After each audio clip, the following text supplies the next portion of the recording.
What's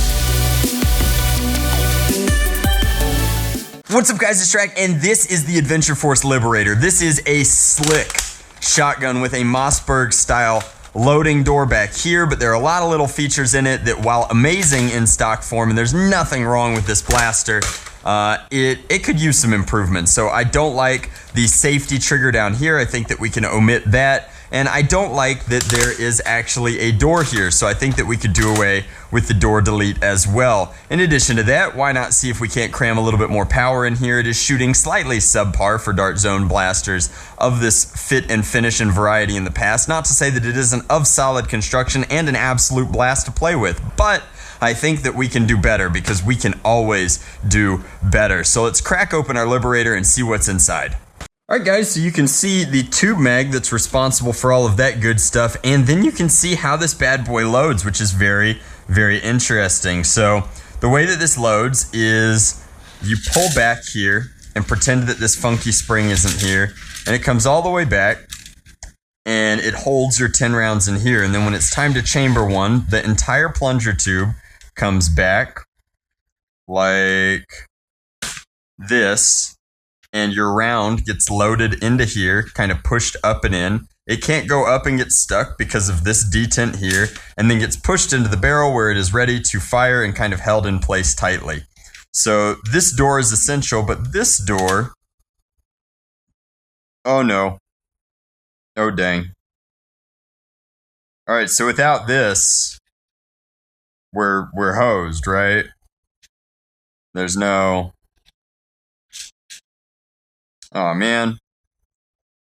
So I'm thinking in real time here, guys, that if I remove this door and we keep this in place, then we'll have this weird scenario come up where this might be designed very, very well. So if we have the door out and this is out, when we come back to prime, that'll be fine. But then when we prime forward, yeah, see, immediately now we're gonna break everything. So we can't delete this door, but we have a solid plunger tube and a spring. The spring actually looks very similar to a K26, so let's gently relieve the tension on there, and we failed. But I want to know what this mechanism is for, other than to connect the prime bar to the bolt sled. I don't know. I mean, for the money, this is a great design. We can get rid of this. No matter what, this guy can go. So that'll be easy. Everything else is probably going to have to stay, and we'll see what we can do inside this plunger next. All right, guys, so we busted out this plunger tube, and what is this, 2012? We've got tons of room for improvement here. Even with our busted up thumb, you can see this is a rival style AR up in here, and so we're gonna blow that entire thing out. It's kind of cool because I'm sure it prevents dry firing, but we can focus our air much greater without having to move around this plunger pad of sorts. And then in addition to that, check it out, this is a serious spring that'll fit a K26 if not a K25, and it's got a screw port in it. This is brilliant plunger design. I'm not looking for reasons to like Dart Zone more, but danged if they don't keep giving them to me. This is awesome. Let's go. So in our experimentation, we learned that can it take a K26? It absolutely can. It will fit over there, but it won't nest here and it won't nest up against the spring rest. So we decided to sacrifice an itty bitty bit of power to go with the K25, which is definitely stronger than the stock spring and has very similar dimensions. So that's 1, 2, 3, 4, 5, 6, 7, 8, 9, 10, 11, 12 coils of K25, and hopefully that works. Removing the AR from this system was easy as apple pie. Came right out. We cracked the crown here and then just pushed it through the back end. We're leaving this whole system intact, but I realized that this is the D prime lock, and it was as simple as removing this part here, pulling the entire unit out, setting it aside, and there was of course one return spring hiding under here. If you're worried why I busted up my right thumb, you should watch Twitch more often, but also don't worry about it. It's not that big a deal. It's not relevant to this mod. So we're gonna leave this out for now.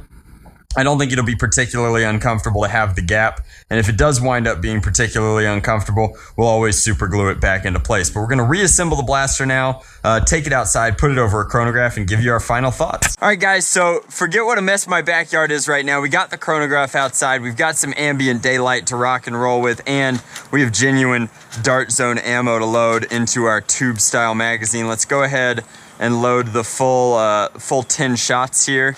But this thing is sweet. So our lock removal is complete.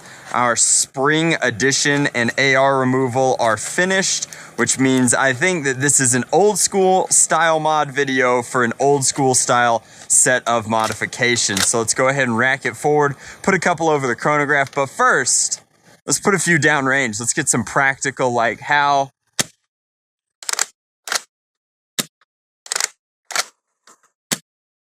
So we're getting serious hop up, which means that we have more power and we're not able to fire quite as fast because cycling through this priming grip is significantly more difficult. But 117, 118, 121, and on Twitch I was guessing about 130. I knew that it shot like End-War legal specs, but this is now fully in that range. Hey, Master Chief numbers. So 126. So none of that would violate standard End-War performance, but this is the perfect blaster to take to an upcoming battle that I'm going to in Reno. Really looking forward to that sometime in the early August kind of time period, where my schedule is completely obliterated as of right now. Lots of exciting things coming up in early August, but this is super duper sweet. So highly recommend modifying your Liberators. Love how simplified the internals were. Love how easy they were to kind of understand and parse through. The only disappointment I have is that this door is necessary, but given how the Mossberg style loading works, I completely understand why that door is necessary and why a door delete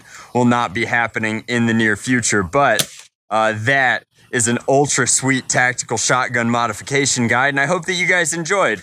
Old school, all first person video for the old school viewers, with an old school mod guide and a new school super slick rival shotgun. So I hope that you guys enjoyed this video. Check out my review video if this video was meaningful to you and you haven't yet seen some of my fun and entertaining style content. I did a battle in my backyard, and then I did a battle with an over like $300,000 Rolls Royce Wraith recently, and I'll link to both of those in the end screen of this video. So well worth checking out if you're into like some fun and just good time Nerf content. And if you were just here for the mod guide, thanks for watching. Don't forget to bell and turn on notifications so that you catch content like this in the future. But that's it for the Liberator. I think that that's all I'm going to be doing to it. The only other thing I want to mention is that deleting this safety doesn't impact your grip at all. It's still perfectly comfortable. You really don't have a lot of purchase in there anyway. So much love. Dart Zone on.